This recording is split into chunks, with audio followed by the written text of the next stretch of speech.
Well, Coach, here we are, Week 12. Welcome back. Another really big win over an undefeated Belmont team. Looking forward to LaSalle for the end of this week.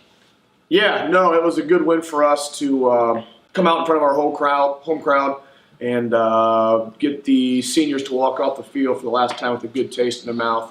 With that last home game being Troy, it was important for our players and our program to make sure those seniors walked off in front of a home crowd with a good win.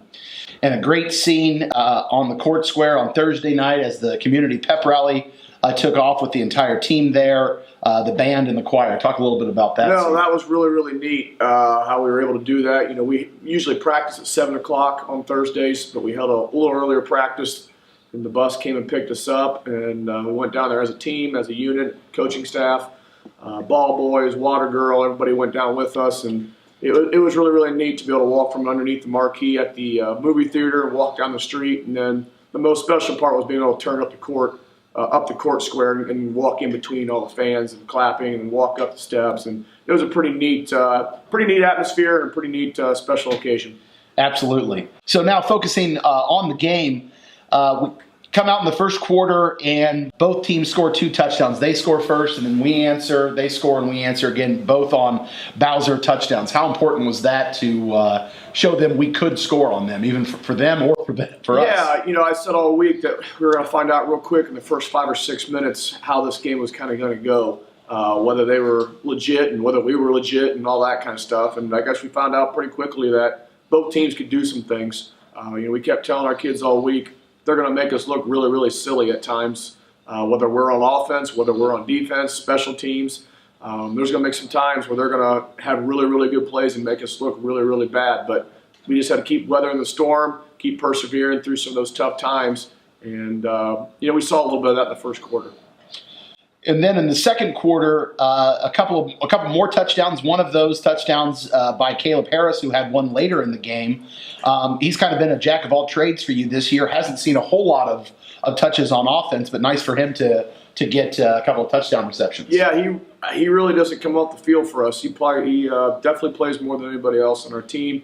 On the offensive side of the ball, he plays some slot receiver for us, and then plays safety on defense, and then does a lot of things on special teams. Great kid. He's able to handle it all mentally and physically, and it was nice to see him come up with a couple big catches for us on Friday. And then going into the second half, at the end of the first half, you have the long interception return by Bowser. That doesn't go for any points, but you get a stop there. And speaking of the defense, you get 4 turnovers from the defense, 2 interceptions, 1 by Isaiah, 1 by Josiah Hudgens. And 2 forced fumbles and 15 tackles, 1.5 sacks by junior Braden Dean. Talk a little bit about Braden. Yeah, we've, Coach Ward's been working, and Coach Langhorse and Coach Coleman have been working with him for all season, as well as our other defensive ends. And we really felt Braden could be playing a little bit better. And he's taken some of that coaching to heart as far as on how to take on some of those pullers and that kind of stuff. And he definitely needed to play a little bit better for this game for us to be successful, and he played really, really well. Obviously, when you have 15 tackles and you force 2 fumbles and all that kind of stuff. But just how he was mature enough to be able to take on that coaching and not take it as criticism. He took it as coaching, and it was nice to see him respond with a really, really big game for us. Absolutely. And also, did I see a turnover chain that has been introduced? Did I see Tyler Shiflett with a turnover chain? Yeah, talk about that. It was a piece of equipment that I used for some of the stuff we did in the weight room a few years ago. It hasn't been used, and he pulled it out when we were lifting last week on Sunday. He said, I'm going to make this into a turnover chain. And I said, I'm not sure what that is, but you can have it, man. And he brought it back, and he spray painted it and then put a T on it of some sort, and it's on a block of wood, and it looks like a 3rd grader did it, but he's awfully proud of it. And when he was able, he didn't even force the fumble, but he recovered a fumble, and he came flying off the sideline and wanted to find his turnover chain. So we got that started a little bit, and hopefully we can use it a little bit more this week. That's pretty neat. So then in the fourth quarter, the third quarter, Bowser has another touchdown, and then he has the long run that seemingly seals it in the fourth quarter with a 68-yard run. Isaiah finishes once again with 228 yards and 4 touchdowns.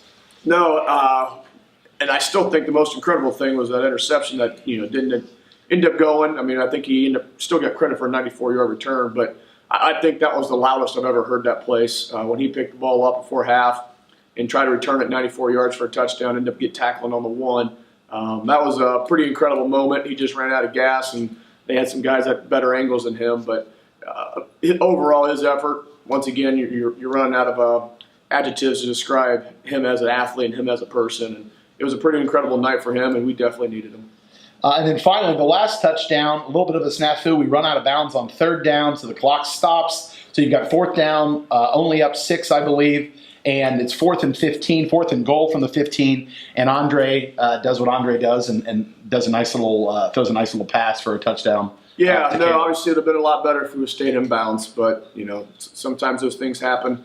And once again, usually when that kind of mistake happens, Andre's able to back it up and fix it either on the next play or 2 plays later. And, we had to throw the ball. We felt like we needed to try to get that first down and try to keep the ball away from him. And he did a nice job kind of scrambling around and I believe found Caleb Harris. Okay, now turning our attention to this week's game at Miamisburg Friday night at 7:30 against the Cincinnati LaSalle Lancers. Tell us a little bit about the Lancers. Yeah, this is, obviously hosting your own home playoff game is exciting. You still have a different opponent coming in, but to me, this is playoffs when you got to go to a different venue that you've never been to, when you got to play a drastically different opponent that you've never played before in the entire history of your school. This is pretty neat and pretty special. Going down to Miamisburg, it's going to be a brand new facility, one pretty closely modeled after what we have. It's going to be a neat atmosphere down there. And then, oh, by the way, you're taking on a 3-time Division II champions, and they're as good as advertised. Tell us a little bit about LaSalle on both sides of the ball. What do they like to do offensively? What do they like to do defensively? Offensively, you're going to see a lot of stuff similar to what we do offensively, including what we kind of do with Rogers, is using him kind of as a hybrid guy. The only difference is their guy is 6'6", 6'7", and he's going to Cincinnati as a tight end receiver guy. And they also will put him out as a wide receiver, and they move him around quite a bit. Quarterback and the running back are nice players, and so the O-line, but it seems like a lot of the offense will go through that guy, whether he's blocking or some kind of design pass play to get him the ball a little bit. Defensively, this is, I think, without a doubt, the best defense we're going to play all year. Particularly the linebacking crew is phenomenal. They've got 3 or 4 linebackers that are just, they look like a bunch of Isaiah Bowsers out there, and they can fly, they can read, they're very well disciplined. They're just really, really, really good football players that a couple of them at least will go play Division I football someday. And then on special teams, it's probably the best special teams unit, at least on kickoff and kickoff return. The best special teams units we're going to see all year. And we're going to have our work cut out. This is a very good team, but I guess when you're down to the final 16, you're supposed to play good football teams. Awesome. Well, with an opportunity Friday night to be the first Sydney team to get 11 victories on the season, we look forward to it, and good luck, Coach, and the players. This has been Brett Bickle, Stingers Up.